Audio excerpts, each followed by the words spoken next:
Can I start with this one? Love is freely given to me, secure, safe, heard, held, and I'm worthy of that love. That what I was impacted by when I looked at that card was that I don't feel fundamentally that I'm worthy.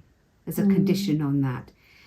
So there's that sense of me saying, okay, where did that come from? If that's how I feel, what has brought me to that place? I think there's a fundamental sense that when I cried, that there wasn't a response, that there was no point in crying, that crying didn't get you what you needed or wanted. Didn't get the results. I didn't get the results. I was unsure whether it was this one. I might or might not come. Which might have been true. So it might have been that there was care sometimes and not other times. But I think that my internalising of that was you don't rely on it, don't expect it. So the fundamental is don't expect people to be there for you. And I think that's the message that I've taken through to adulthood. And that's exactly the words that card starts with. Well, quite. Yeah. I shouldn't expect it. And that you can deal with it. I can be okay. So you've moved onto the blue cards here. Yeah. Did any of these resonate with you? I don't necessarily feel that I'm a nuisance. That doesn't ring true to me. But the don't be needy and the grow up. Those are the two messages that ring for me. Being needy isn't good. I need to be grown up. You need to be grown up. Which makes sense in the context of family, where my younger sister was born very quickly after me, and so I needed to be grown up. So when you say by the age of 1, my sister was born when I was 1, which means that my mum was expecting Chris when I was 3 months old. Wow. And she had 2 older siblings to look after already. If I can move you straight to the adult as you now, do you respond to life as DIY? If that means that my fundamental core message to myself is I'm okay, I can do this. I can do it on my own. It's good to be self-sufficient. What's really struck me were these two. Yeah. And what struck me was when I'm okay, it's not that I don't feel anything. It's just I don't necessarily feel strongly about things. Whereas this one, this bottled up feeling, when I'm in a difficult place, all the feelings feel bottled and I don't know what to do with them. I feel quite overwhelmed by my feelings. Yeah. And I tend to shut down a bit, internalise and try and work it out. But I don't feel comfortable with lots of strong emotions. A bit quite challenging, actually. Yeah. I don't want to feel like I've got empty feelings. That doesn't feel nice. And yet I'm kind of thinking, okay, maybe that is what I do. For the sake of the demo, we'll explore the blue cards a little bit more. Would that be okay? That's fine. So what I've heard, Hazel, is that your younger sister was born very soon after you. You're just a little girl. And around that 1 year age when your attachment style has already formed and you've already got those little primal messages that have made you feel I'm on my own.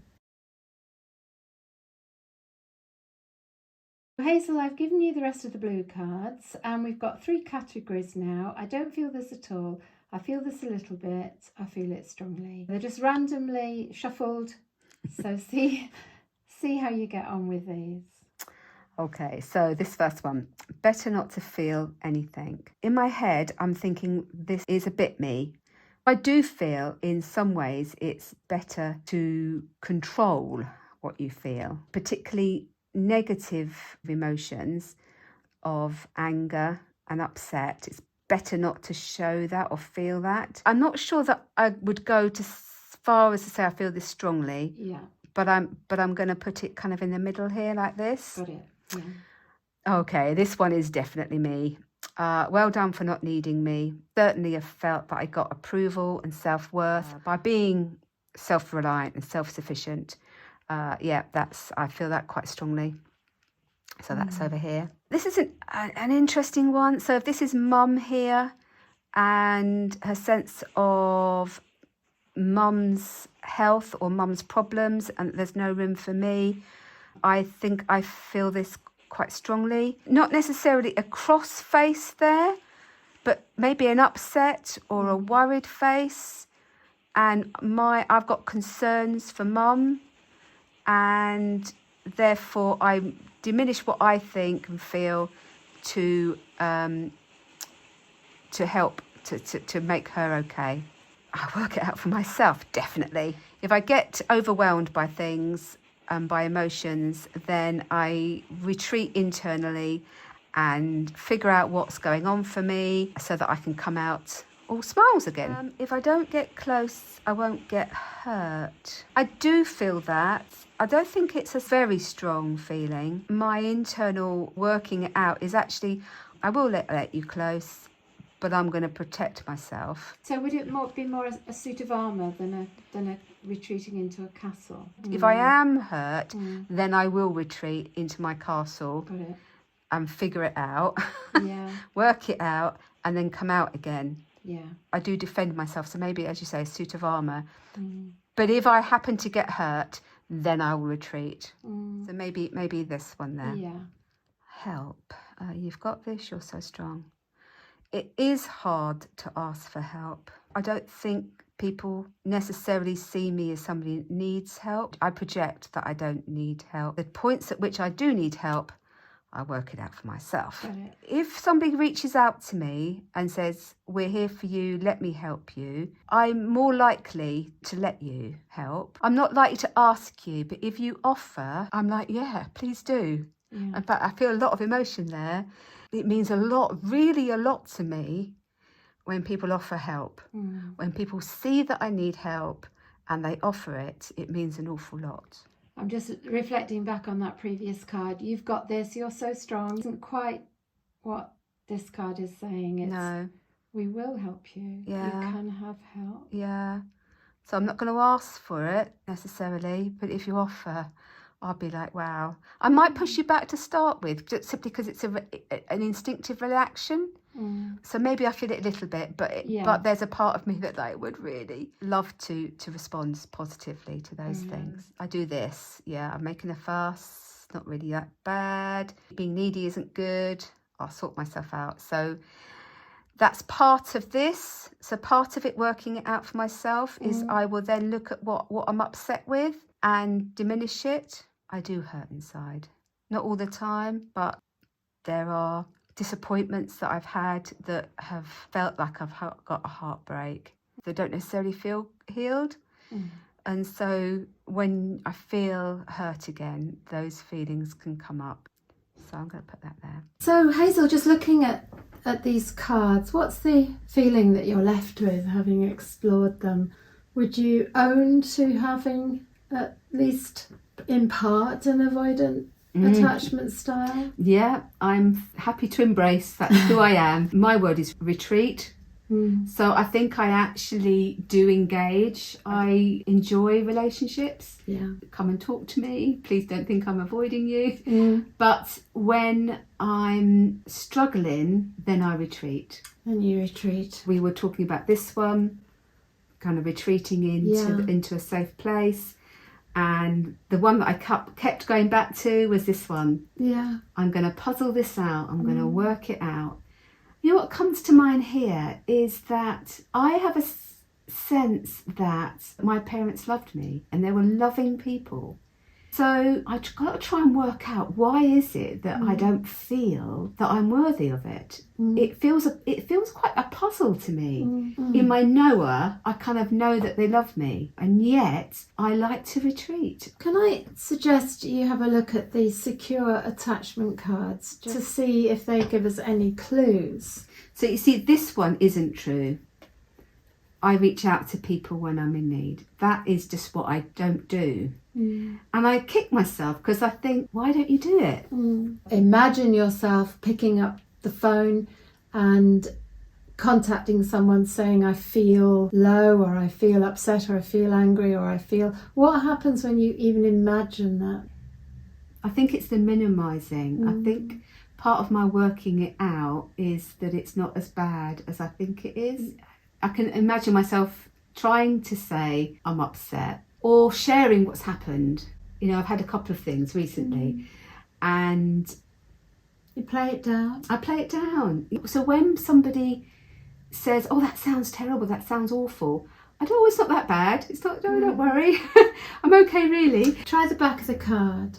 There are so many people with real problems in the world, mine are no importance. Yep, get that. I'm just attention seeking. I wonder how I actually feel. I can get quite embarrassed about being the centre of attention. I feel embarrassed if I'm praised. Okay.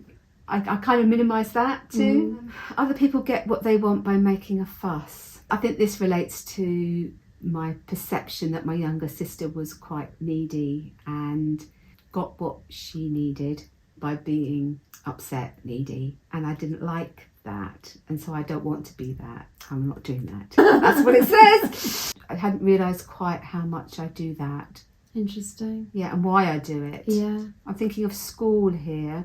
I wasn't somebody that had lots of friends. I didn't have many friends at all, really. And even now, I feel like I have lots of people that I know or that are acquaintances or, you know, and I can get along with lots of people. But I probably I only have a very few actual close friends. I like to think we're close friends.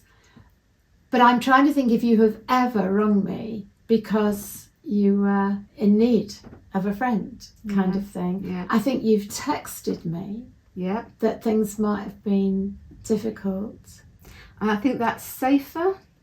I want you to know because you're my friend, and I need you to know because it's impacting me that these things, that something's happened or I'm feeling a certain way. If I called you, I've got to deal with your reaction. And I think you would be overly sympathetic. I think you would be too nice. You know, it's like... I'd make a fuss? Yes, you'd make a fuss. And then I've got to deal with your fuss.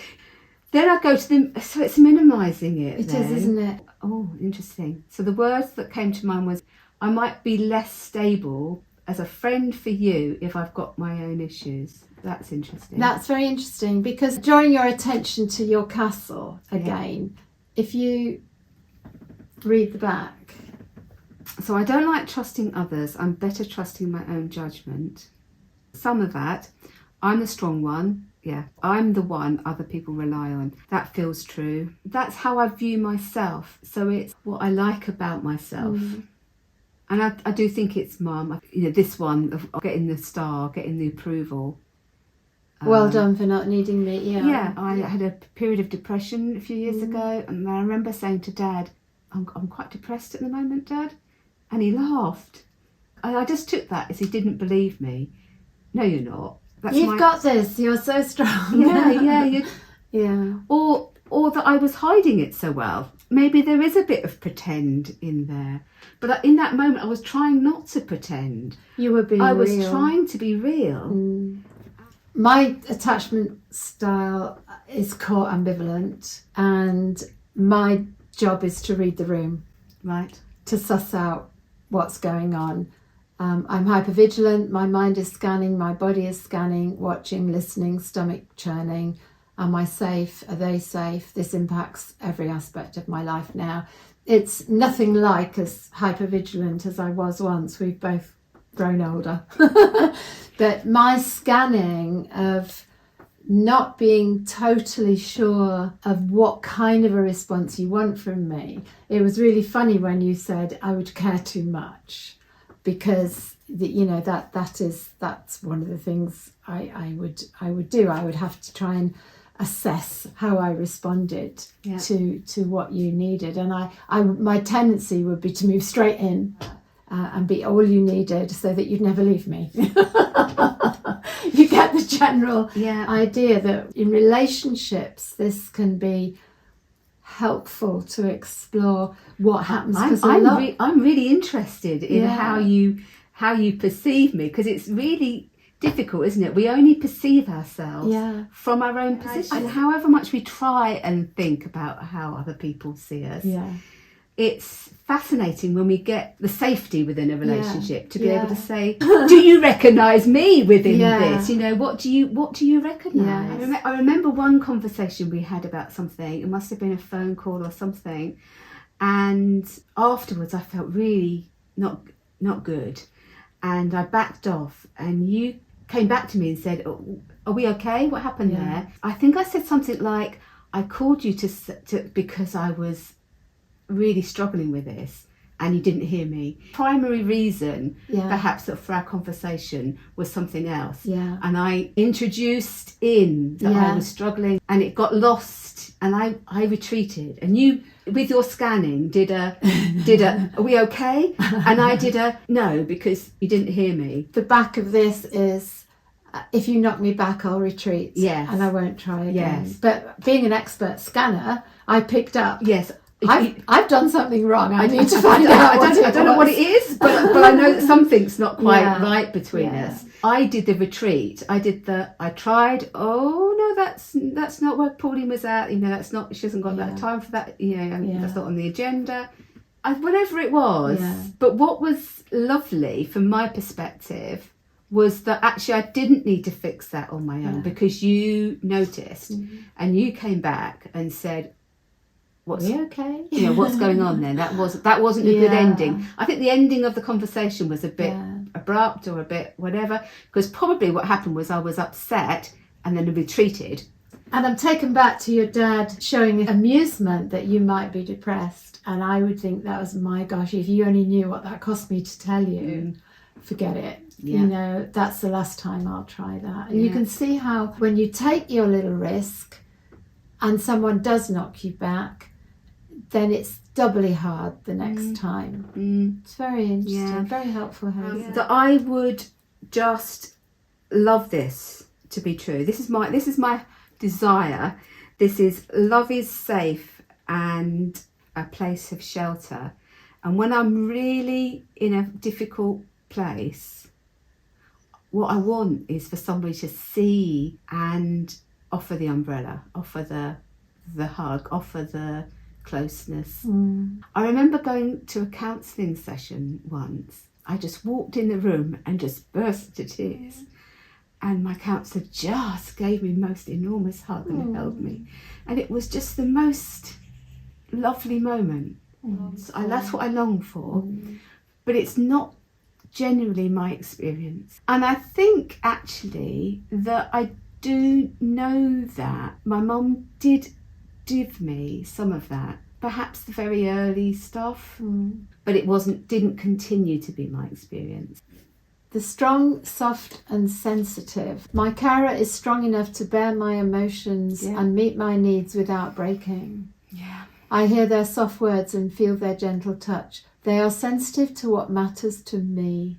They help me thrive. The what matters to me and the strong enough. It's okay for me to be weak, less than in that moment, because I must have got enough of that, because I think I am able to be that. It's interesting, isn't it? Because I do feel that I'm able to be empathic and strong and sensitive. Does that mean that I got enough of it, or that I value that so I give it to others? And what we're exploring now, the challenge for you is to reach out to me if you needed me as a friend, if that feels appropriate. Might be someone else. And for me not to overwhelm you with kindness.